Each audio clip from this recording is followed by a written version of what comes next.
అటువంటి పరిస్థితి మాకు వద్దని పంపించేశారు.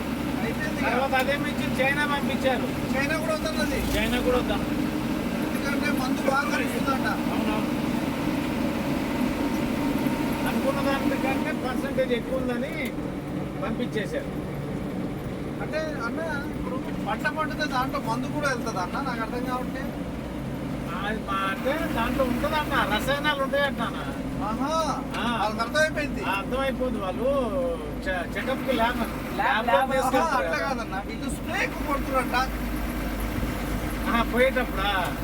అదే భూమిలో చల్లేదానికంటే దానికి కీటకనాశం ఎక్కువ కొట్టడం వల్ల దాని వల్ల వాళ్ళకి ఎలర్జీలు వస్తున్నాయంట. అదే కాయల మీదే అనేది, పంట మీదే. పంట మీద మిర్చికి పోతే ఇవన్నీ వాళ్ళకి దద్దుర్లు వచ్చి అవునవును రోగాలు బాధవుతున్నారు. అందుకనే రిజెక్ట్ చేశారు.